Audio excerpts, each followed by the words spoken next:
Okay, everyone. How's everyone doing? All right. Well, we saved the best for last. It's our last panel of the day. We're going to make the transition after this. Well, actually, we'll stay in the room. We'll do lunch, which you're doing right now, and then we will make the transition over to the keynote speaker. But let me first introduce the panelists that we have today. We've got Assistant AG Brent Webster down on the far left from the great state of Texas. We have Congresswoman Kat Cammack to his right from Florida, also a member of the House Homeland Security Committee. We've got Senator Langford from Oklahoma, a member of the Senate Homeland Security and Government Affairs Committee, and has been in Congress, I believe, since 2014. 14, right. So great individual. We have Attorney General Sean Reyes from Utah to my right. Look at that. They're loud back there. And Congressman Chip Roy, again, from the great state of Texas. Outspoken fighter on all things border, so we're very, very happy to have him. Let me just make a few opening remarks, and then I'm going to turn it over to my panelists. What I wanted to do is to put in perspective and really frame what we're seeing at the border today. So when I left the Trump administration, we had one of the most secure borders I think that we have seen in my lifetime. And how did we do that? It required making some very hard decisions at some key points in time. It required leadership, and it required not taking no for an answer when career bureaucrats would say it's too hard to do or we can't do it. And I think all three of those things are needed when you're making some very difficult choices over time. I think when we talk about how did we get here, and people say that the border's so out of control that it possibly can't be on purpose, or it can't be a strategy, and my answer to that is it absolutely is a strategy. So let me just walk you through a couple of things, and then we'll get some response by the folks on this panel. I say they have a three-step plan that they've been executing over the last 17 months. Step one is to cancel all enforcement actions. So what does that actually mean? You're probably saying to yourself, that can't be right? But let's just think about what has occurred. They've stopped all border wall construction. They've canceled the Remain in Mexico program. They've canceled asylum cooperative agreements. They've suspended deportations. They've said if you come over the border illegally, that's not enough to remove you from the country. They've established enforcement priorities that are so narrow and so restrictive that almost any illegal alien in the country are exempt from removal. Step two, they've treated the crisis as though it's a capacity issue and not a rule of law issue. And so what does that mean? They've pulled Border Patrol agents off the line, off of doing their national security mission because they have to process so many more illegal aliens as they've never have before. You've diverted taxpayer funding from, again, the border wall construction to actually building more facilities for more of these individuals to come across the border. You're moving DHS employees from one part of the department down to the border, compromising, in some cases, the mission that they were originally hired and designed to do. And then you're stripping highly qualified, highly trained immigration judges from their authority to grant asylum, and you're moving that over to a USCIS agent. So all of these things add up, and I would say step three is just building, they're re-imaging an immigration system like we have never seen before, where you parole individuals into the country instead of having them go through a normal system. So all this adds up to a bad situation. As I say, they're breaking numbers and records along the border for all the wrong reasons, and we can go into those numbers. We can talk about the illegal apprehensions or the national security threats. But let me jump right in to the panel here, because all these individuals are very outspoken about the border, and I think they've got a lot of ideas about solutions, about, okay, I think we all recognize we're in a bad place. What are the solutions as we go forward? So let me turn it over to AG Webster. Texas, along with the state of Arizona, are probably doing, at the state level, some of the most innovative things to really push back, not only in the Biden administration, but to protect your communities. And so whether it's AG Paxton's office or the governor is doing a variety of different things. We've heard about truck inspections. Obviously, you're building your own border wall system. And then just recently, you started busing individuals up to places like D.C. and other places that we've seen the mayor out here recently talking about. So if you could just tell us briefly, what are some of the challenges facing Texas? Obviously, you're devoting an immense amount of resources, but from your perspective in the AG's office, just give us a sense of what you guys are having to deal with. So when we were preparing for the Biden administration in the AG's office, we knew what was coming because we saw the attacks that happened against the Trump administration on the immigration front by the progressive left. And so we were prepared to go to war on this issue, and we've taken a war footing, so to speak, from a litigation perspective. That's a metaphor, right? First of all, on day one, this is an important thing that you left out, Chad, that I think everyone should recognize. On day one, Inauguration Day, the President of the United States issued an executive order that was a moratorium on all deportations of people that had final orders. So these are people that were due to be deported, and they said, we're going to pause that for 100 days. So we were ready for this, and on day 2 of the administration, we filed our TRO, and by day 6, Ken Paxton's office, the state of Texas, had enjoined this, had gotten a TRO against the Biden administration stopping this moratorium.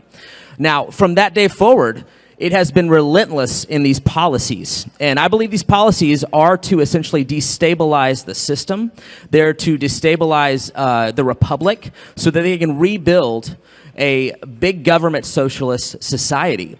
They also, they keep talking about how they want to get rid of the filibuster. That the goal there is so that they can get a vote on whether or not they can grant citizenship to 20 million people in one foul swoop. So this is real, and it's affecting Texas in meaningful ways. Another tool we've used, in addition to the tools that you mentioned, Chad, is that we have ramped up our law enforcement at the border region. People are going and turning themselves over to these officials. They're told to do that by the cartels if they have any colorable claim to asylum, at least how that's been defined now by this administration. But then you still have the runners, the people that know if they get caught, it's going to get bad. And those people are going cross-country, going through ranches, driving. They're being chased by the police, and they don't stop. And they don't stop for innocent citizens in their path. They don't stop for ranches in their path. They destroy property. And so we've ramped up our law enforcement in Texas in that region to target people from a state level. But we're all hands on deck. We're looking for any possible way to sue. We've sued on 11 different cases. We've had multiple cases go to the United States Supreme Court under Ken Paxton's leadership, and one was just recently granted. And this is the last thing that I want to make you aware of. We were just granted cert at the United States Supreme Court over the policy. It's called a prioritization memo. Well, they like to use fancy words like prioritization, right? Because they're just prioritizing what's important. But what it did, this memo did, is it made it where illegal aliens that were convicted criminals had an easier way to stay in the country. So they're, why is that? Why do they want illegal aliens that are convicted criminals in the United States? We fought this case, we beat the DOJ, and now we're going to be before the Supreme Court on that case. That's great work. Let me just follow up real quick, Brent. I'm going to put you in the hot seat a little bit. We have the issue that's percolating out there is whether or not what's occurring on that border is quote unquote an invasion, right? And so we have the Attorney General of Arizona who's rendered a legal opinion that in fact it does constitute that. I know AG Paxton's office, you guys are looking at it. I'm going to put you on the hot seat. What are your thoughts on what can you tell us about what you guys are doing on that front? AG Paxton welcomes this question. He has publicly acknowledged that if you look at the definition of invasion, this is an invasion, okay? But what it's not a foreign uniformed entity invading our country, right? It's not the Mexican army invading our country. And so you have to look at the complexity of the issue. And so we have actually been asked for our opinion, and we've decided, look, we think this is going to end up in litigation, so we're not going to issue an opinion. I will tell you, though, the factors that come into play on this invasion analysis. First of all, you've identified, we've said, yes, this is an invasion, but the invaders are working with the federal government. right? They're turning themselves over for asylum. What does that mean as a state if you want to use an invasion power if they're working with the federal government? That's complex, right? And it presents some questions I don't think a lot of people want to deal with right now. There's a few other issues. The Arizona AG opinion completely dodges federal law. They don't answer that question. One of the key federal laws that's a problem for using, I guess, war powers as a governor it's 18 USC 242, and that's basically if you violate someone's rights under the color of the law and you cause their death, well, you're subject to the death penalty yourself. Now, no one's explained how we can get around that statute if we use war powers. And then the last problem we have with using war powers as a governor is in many states, the governor does not have the right under their constitution to suspend habeas. And to repel an invasion with war powers, you have to have some element of suspension of habeas to be successful.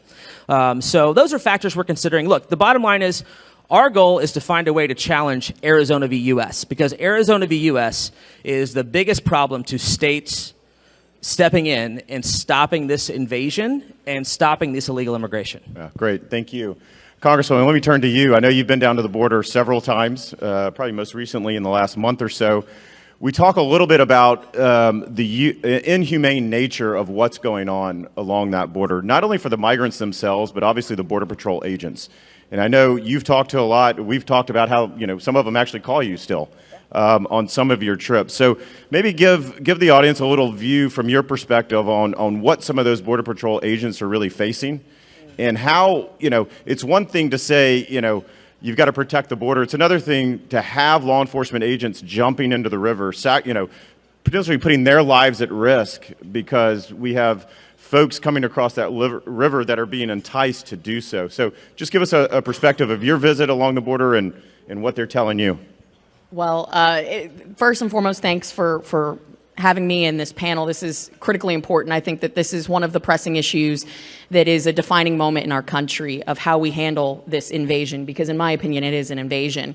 I've been to the border several times as a member of the House Homeland Security Committee, and I've made it a point to work a shift with a Border Patrol agent or a Texas DPS agent. And it's typically 8 hours, give or take, and it's through the night. And I ask them to take me to the places that are the most dangerous. And so probably something a little bit nuts in my head about this. But on my most recent trip, I asked the agent I was with, I said, take me to La Jolla or Roma. And it was about 9 o'clock at night when we started, and we went all the way up until 6 a.m. And the things that we saw are horrific. And I actually brought some of these bracelets with me. So you can stand on the border and look across the river and see the Mexican cartels organizing. They will pull up with their trucks, dump rafts, they'll have people, they'll have children, and you will watch them as they get prepared to bring people across. That is happening while simultaneously about 100 to 250 yards upriver or downriver, you have another group of cartels and coyotes that are getting ready to move product, or they're getting ready to move a group of what we would call gotaways or runners. But the thing that's important that I think the left wants to ignore particularly is what this is. These are the wristbands that every single individual, whether they are a child or a mother or a father, doesn't matter. Every single person who comes across that border gets one of these. These wristbands, they dictate how much you pay. They have a number on them for each number that you are. So you're basically a cow. It's like herding cattle. And on these wristbands, this one was 1,733. That's just one day. These get ripped off and dumped on the American side. And when you walk through along the banks on the American side of the river, there are thousands, hundreds of thousands of these, along with clothing, diapers, torn little girls' underwear. I mean, things that make your stomach turn. And it just goes to show that what is happening, it is trafficking. They are trafficking these people. And when you talk to the agents, a lot of them have families. And these folks say, I'm doing the very best that I can, but I don't have resources and I don't have a policy that I can really sink my teeth into to do my job. They're essentially doing their job with one hand tied behind their back. And I'll give you an example. My last trip in Roma, we watched for about an hour as the cartels sent drones up on their side, which, by the way, on the American side, we are prohibited from using drones. The FAA prohibits the United States government from using drones to help locate where people are running and laying their tracks down. So the cartels send up drones. They're eyeballing where we're at. There's very few agents in all these areas because we're spread so thin. And we watch for an hour as they get ready. They send people over. And the next thing you know, we get a call on the radio that there's about a group of 100 that are coming across. And there's one Border Patrol agent to handle it. One. And so we go for backup. And when we get there, they split. And it turned out, as a member of Congress, I'm running after a group.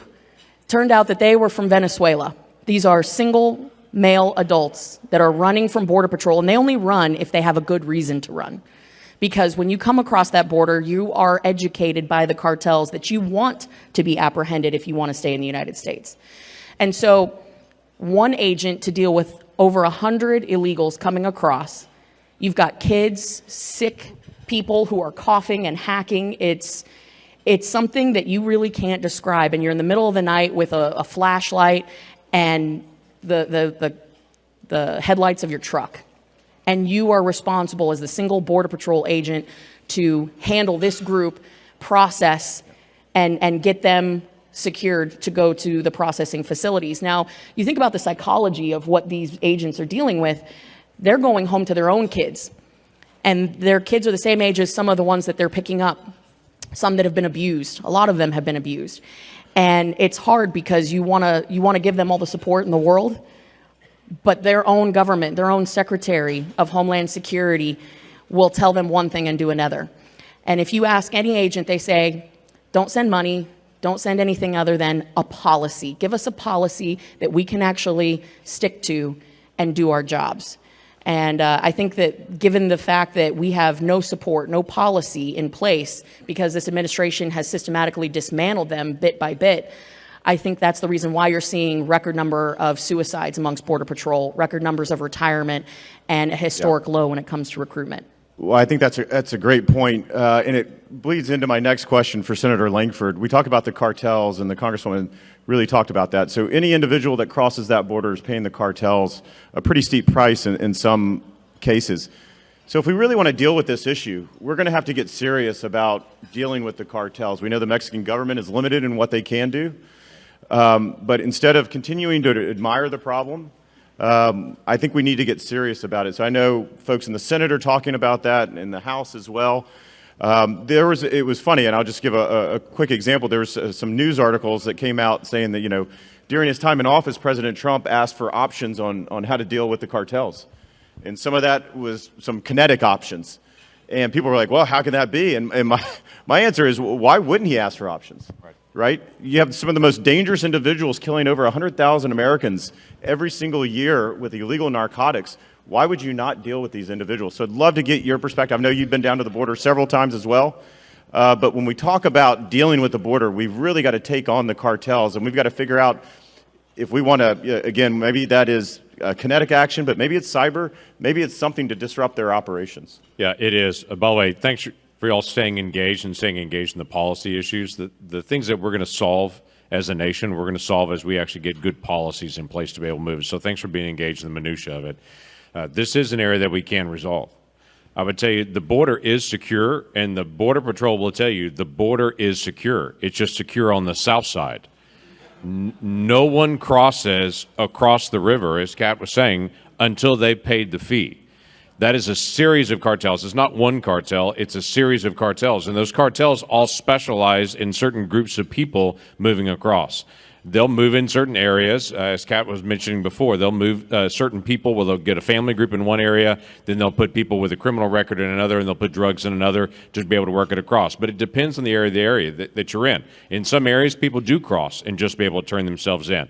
In other areas, everyone runs in that area because they're moving all criminal aliens.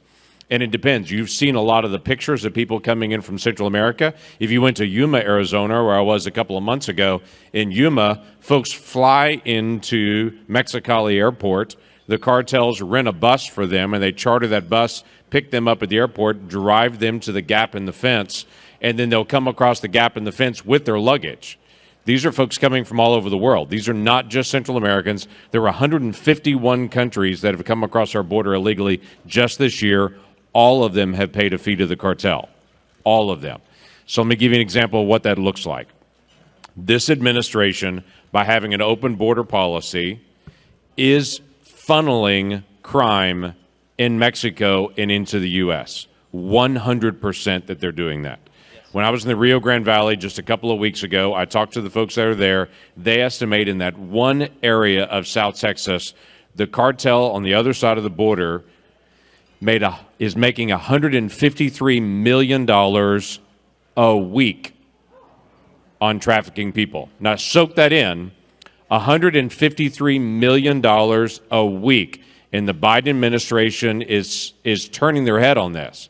Literally, we're empowering the cartels so they get better weaponry, better systems, more money. That doesn't include the drug running they're doing. That doesn't include anything else. It's $153 million a week. To give you an example, the cartels make more money a week moving people than that area in the Rio Grande Valley than the Border Patrol has for budget for a year.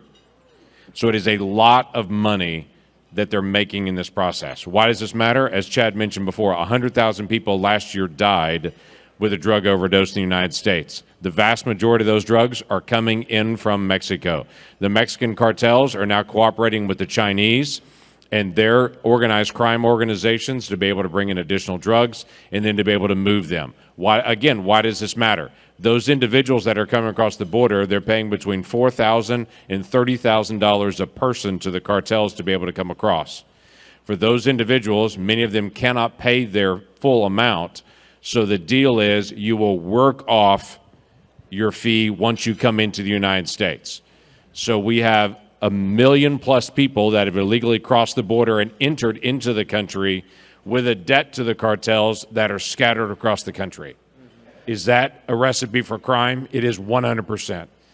What I say is very simple. When you led Homeland Security, you had to take the cartels seriously because you know the cartels are a source of major crime, of moving drugs in our country, moving all kinds of contraband into our country. They're the organized crime that's the distribution network. Right now with the Biden administration, with them turning their head, they're allowing the workforce to be able to come into our country and scatter across. They're allowing the money to be made to be able to organize crime in this area, and they're bringing people across the border literally that have to hide in the shadows. Worse than that, if there is a worse than that, the Biden administration is not trying to stop this. They're trying to make it more efficient. Everything that they've done in their policy is not to stop illegal immigration, is to keep the camera from being focused on what's happening at the border. They don't want thousands of people gathered at once because that looks bad on the camera. So if you go to the Southwest Border Command Center, which I have here in Washington, D.C., the metrics that they're tracking on the board of what's happening at the border is how quickly they're moving people through the system. That's the main metric that they're counting. They're also looking at right now a piece of technology that they're working on so that you could apply for this asylum system from anywhere in the world, fly into any airport in America, turn in your paperwork there, and expedite the system faster. This is not about stopping illegal immigration. This is about increasing it and making it more efficient. That's the threat that we have because the cartels are in the middle of this, and they're the ones that are actually moving this process. Such a great comments. And of course, at the core of all of this, right, is the human trafficking, right, the sex trafficking. So I want to pivot to you, Congressman. You had a bill or an amendment recently that talked about increasing penalties for child sex trafficking, defeated in committee by members on the other side of the aisle. I can't imagine why they would be against increasing penalties for child sex trafficking. So let me start there, and I got a couple other questions for you though as well. Yeah, I mean, the scourge of moving human beings for profit, while the cartels are getting paid thousands of dollars to put these little girls and little boys into the sex trafficking trade, to be put in stash houses in Houston, Texas, San Antonio, Texas, all along the border. And for me to offer an amendment that simply says we ought to raise those penalties and have every one of my Democratic colleagues in the House Judiciary Committee vote against that tells you everything you need to know about the seriousness and the lack of resolve that they have to actually deal with this issue squarely. They don't care about having open borders. They don't care about what that does to Americans. They don't care about what that does to migrants. They want to pat themselves on the back in the false name of compassion that they like brown people, when it is brown people in South Texas who are bearing the brunt of wide open borders. And you know what? There's a lot of brown people in South Texas that are being tired or taken for granted by a Democratic Party that likes to claim the mantle of, compassion while they allow people to die. Talk to the ranchers. Talk to the sheriff in Brooks County, where they've got a mobile morgue with 50 dead bodies of migrants sitting in it right now. Talking about the 107 dead bodies found last year in Brooks County. Talk to the people and the ranchers who find dead migrants on their ranches every single day. Talk to the people who run the human trafficking rings about what's happening to little children and how they're being abused for profit by cartels. And the Democratic Party is completely MIA, and they're not doing anything about it. And that vote was a telling vote on that point. But the fact of the matter is, Americans are dying. Americans are being put into the sex trafficking trade because of the power of cartels and the coordination with dangerous criminal elements in our country. 107,000 dead Americans from drug overdoses and poisonings, not overdoses, poisonings from fentanyl being pumped into our communities from China through cartels into our country. You damn right we're under invasion. Americans are dying, cartels are profiting, and we ought to do something about it. And I'm not just talking about Democrats. I'm talking about Republicans. It's not enough to say that you're, that's right.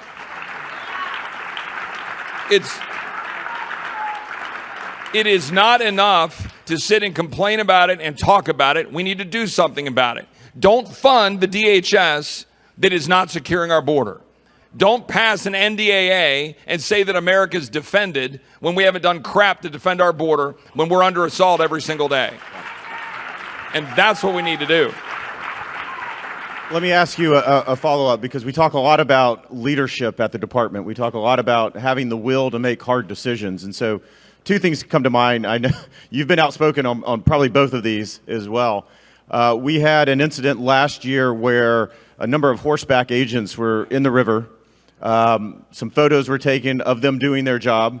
They were suspended on administrative leave for almost 10 months. Report came out, said they absolutely did nothing wrong. There was no whipping. There was nothing of that. And yet they are still punished. They are still censored. And so you have that along with a secretary who continues to say to this day, I think it was just yesterday, the border's secure, the border's under control, and we have operational control of the border. And so, and I know you, Congressman, I know you visit the border a lot. What does that do if you're an agent and you hear that from your leadership who's not giving you the policies you need to do your job? What's the mentality, whether you're a horseback agent or just a line agent, and you hear those types of comments? Well, I really appreciate that question. And look, as Secretary, you know the answer to the question. You set it up. But the Secretary under President Trump would, in never a million years, would have been going after our own Border Patrol agents for doing their job. And yet that's exactly what this Secretary did. That is exactly what this President did. That is exactly what the White House press secretary did when they went out and accused these agents falsely of whipping human beings. And then to have the Homeland Secretary stand behind this ridiculous report saying that they're going to hold these guys accountable, but with zero evidence that they did anything wrong, destroying the morale of the Border Patrol, who are under assault every single day, overwhelmed. And then have them have the gall, the secretary to have the gall to come to the Judiciary Committee, in which I asked him the question and put the law up on a chart, is our border secure and do we have operational control of the border, which we are required under law to have? And he looked at me in a bald-faced lie, looked at me and just said, yes, we have operational control. And my predecessor would have said the same thing. Well, you know what? His predecessor often said, we are getting control of the border, we are working to control the border, and that actually was defensible. This secretary lied to the American people. He lied under oath. He should be impeached for his dereliction of duty. He should, and we should remember that he has an oath to defend the laws of the United States and an oath to secure the border, and he's refusing to do it. And that is exactly what we saw on display with the agents. And I think one final point on that, it matters when these guys come before us and lie. And we should remember that when we have oversight next January, if Republicans are given the keys to the kingdom again, we should actually do something with it and hold them accountable. And Mayorkas is the first on the list, in my opinion, maybe right next to Dr. Fauci, but that's a different panel. Well said. Well said. Let me move to the Attorney General from Utah, because what we say often, and I think the Attorney General certainly uses this, is what occurs on that border does not stay on the border. So we can have the best border security, but you're still going to have individuals and threats get past you. Would love to hear what you're doing in the state of Utah. I know you focus a lot on human trafficking specifically. So would love to understand a little bit more about what you're doing to crack down on these bad individuals and organizations that actually get past the Border Patrol and our officers along that border. Thank you, Chad. Absolutely every state today is now a border state because of these failed open border policies. But just to follow up on what you were saying, Chip, absolutely. Secretary Mayorkas, President Biden have blood on their hands, and they need to be held accountable. Thank you for raising your voice to that point. Ladies and gentlemen, I want to answer, and Chad, I promise I will answer the substantive question, but I think there's a couple points that I really hope that you will leave understanding. And if you glean nothing else from what I say, and that's a distinct possibility, I want you to hear this. I said this in my 2020 RNC speech. I don't think many people paid attention at the time, but now I believe the country is truly understanding maybe the import of this. Donald J. Trump and his administration did more and have done more to combat the evil of human trafficking and the opioid epidemic than all other administrations in the history of the United States combined. And it was people like Chad Wolf, and it was people like Heather Fisher, our human trafficking czar, and it was people like Ivanka Trump and Pam Bondi and Matt Whitaker.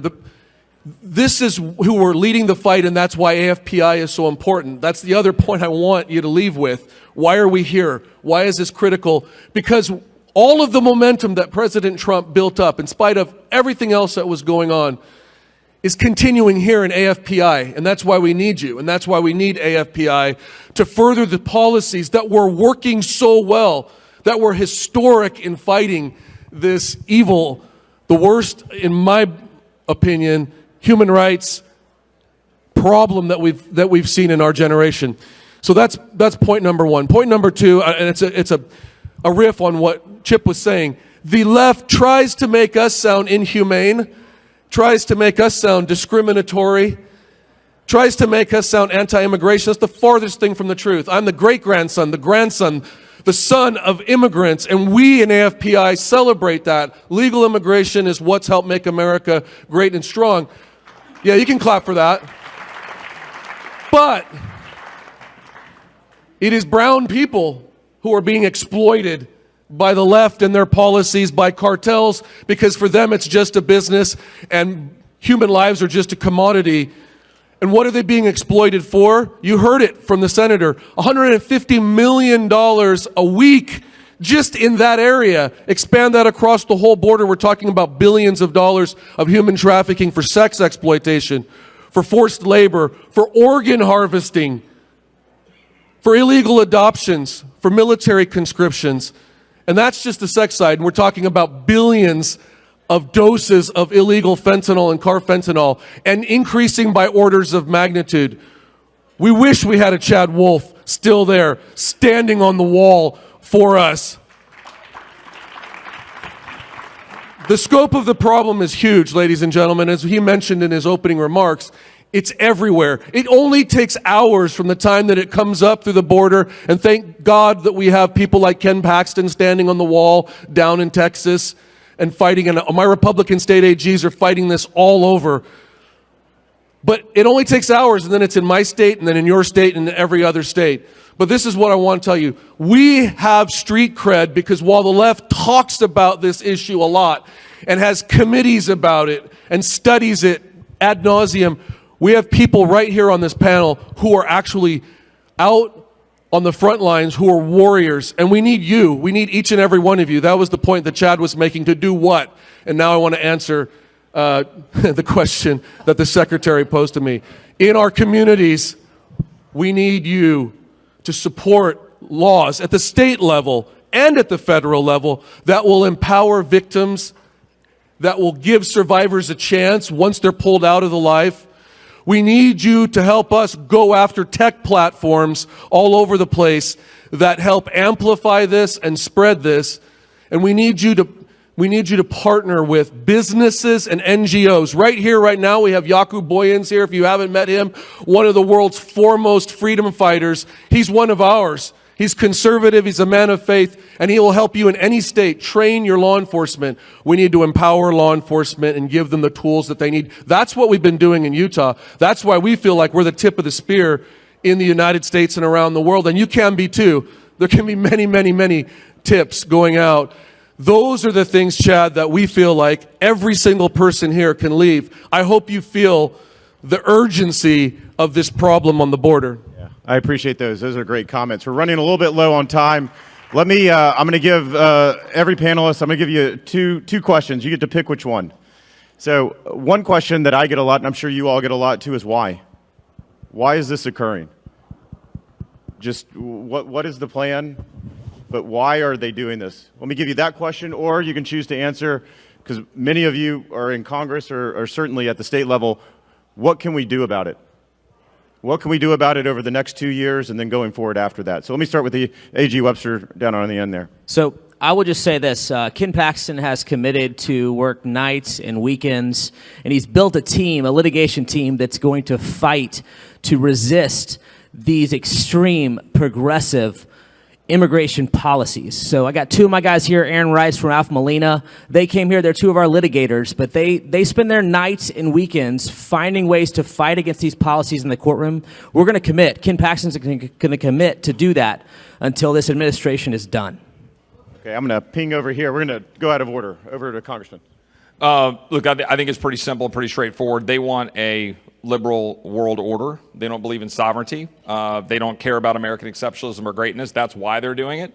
And what you need to do to fix it, it's pretty simple. We need to recognize the invasion as it is. We need to do that both federally and at the state level. We need to secure the border through building physical infrastructure, finish the wall, and have roads along the border to empower our agents. We need to make sure that we're enforcing the policies. We need to make sure we pass a law that requires turn away at the border if people are not fully detained. Period. End of story. Done. We need to pass that law, and we need to make sure that we target cartels by designating them as the terrorist organizations that they are and knock their knees out from under them. If you do those things, you win. Great.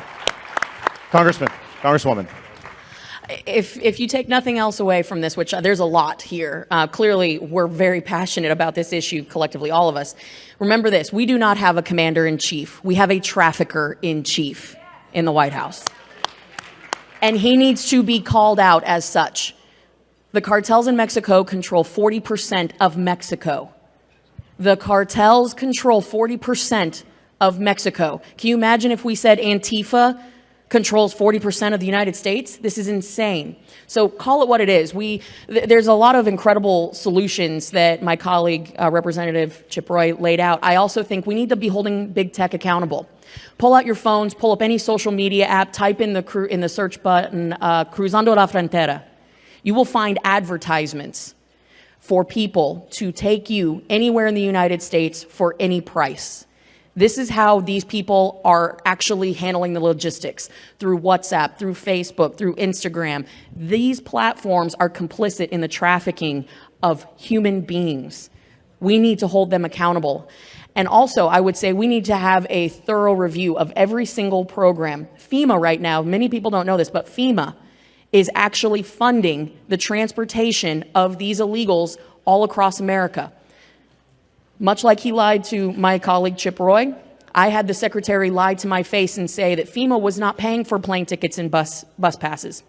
That's a lie. Over $130 million has gone out of FEMA pockets into the purchasing of airline tickets to move people around the United States. $130 million just last year. So remember, we have a country at stake, and a nation that does not have a secure border is not a sovereign nation. This is a national security issue. This is a public health issue. This is a humanitarian issue. And we have to put this first and foremost on the agenda when we take back the House in January. Well said, well said. A.G. Reyes. Look, Chad, I've been undercover around the world, infiltrating cartels, taking down cartels with groups like Operation Underground Railroad. And I'm telling you, the cartels do it for only one reason. It's money. That's why they do it. The left, why are they doing it? Because while we're actively trying to recruit voters, this for them is their best new voter policy, these open borders. I'm going to leave it at that because I know there's many others that need to talk, but I'm just telling you, thank you for letting us have this panel. I appreciate it. Senator. So it's the where do you begin? First things first on this, all of this room is focused on illegal immigration. If you talk to people outside this room, especially in D.C., most of them will yawn and go, oh, it's fine. I don't see it on CBS, NBC, ABC anymore. CNN's not covering it, and so it's not an issue. I have people in my state in Oklahoma that will say, things must be getting better along the border because I never hear about it anymore because the national media has looked away. So first things first, when we want to address this, continue to be able to keep it in the forefront. Continue to be able to talk to other people that this is a problem. We had more than 2 million people illegally cross our border last year. 2 million people illegally cross our border. To put that in perspective, we had just over 800,000 people legally come into the United States. So we have more than twice as many people illegally coming in the country than we do have legally coming into the country at this point. And the administration continues to be able to open this up. So the things are pretty straightforward. Chip mentioned one of them. It's dealing with the issue of securing the border itself. We've got to be able to finish the wall in those key areas. Where the wall is in place, illegal immigration drops dramatically in those areas. We've got to deal with the tech companies. Literally, Facebook has a policy that you cannot promote illegal activity unless you're facilitating people crossing the southern border. That is in their policy area. Verbatim. If you're facilitating people illegally crossing the border, that's okay on their platform on it. So we've got to be able to deal with some of those. We've got to be able to maintain Title 42. What President Trump put in place with Title 42 was the ability to be able to turn people away. It's one of the number one issues that the Border Patrol will tell you when Title 42 goes away. They are terrified of that moment and the flux that's going to come into them. We have to enforce our existing laws into the country. People are going to continue to be able to come, if they come across the border, say the magic words, I have credible fear. When they say the magic words on that, then they go into an asylum process. Brace yourself for this. Currently, asylum takes 8 years to get your final hearing. So when they cross the border, regardless of where they're coming from, not a single one of them has a criminal background check from the country they're from. They're evaluated to see if they're on our terror watch list or if they have a criminal history here. But we're not evaluating where they're coming from, any criminal record. They're in the country for 8 years. If you do catch and release, you get more people coming. That's the basics of it. We have about 6,000 to 8,000 people a day illegally coming into the country. ICE is currently deporting 161 people a day. So do the math on that. As long as ICE is not deporting people, and the Biden administration's continue to be able to wave people in and treat Border Patrol like hotel check-in staff rather than as law enforcement folks, as long as they're treated that way, we're going to continue to get more people. So you got to keep Title 42, you got to enforce the border, you've got to do Remain in Mexico policy. All these tools are already there. And then we do need some law changes to be able to deal with the asylum long-term and how that's defined. But right now, this administration has the tools that they need to do it. We need to continue to be able to apply pressure to them and let the American people see the chaos of this. One last thing. The mayor of Washington, D.C., 2 weeks ago, complained about Texas sending people illegally here, saying that they're here overwhelming their homeless shelters, everything else. When she sent that message out, I sent her a message back reminding her 3 years ago she declared Washington, D.C. a sanctuary city.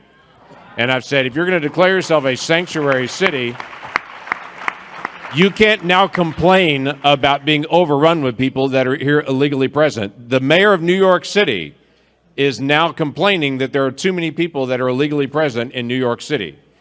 When the liberal mayors of Washington, D.C. and New York start complaining to this administration, you know it's getting out of control. That's when we should continue to press the gas and to say all this craziness that's happening nationwide, the crime, the drug movement, everything else, that all ends on President Biden's desk. So continue to be able to put the focus right there where it belongs. Great remarks. I think what you've heard today is a situation going on at the border that's very serious. requires serious answers, serious response. A lot of the panel members here, which you heard, have some great solutions. And I think what's important to remember is every time we have a crisis, and we had one during the Trump administration, got some music going, is go back to proven solutions. Once you have proven solutions that work, they're effective and you can get it done. So thank you. Thank you, and welcome, or thank you, thank my panelists for being here today. You guys did great. Thank you.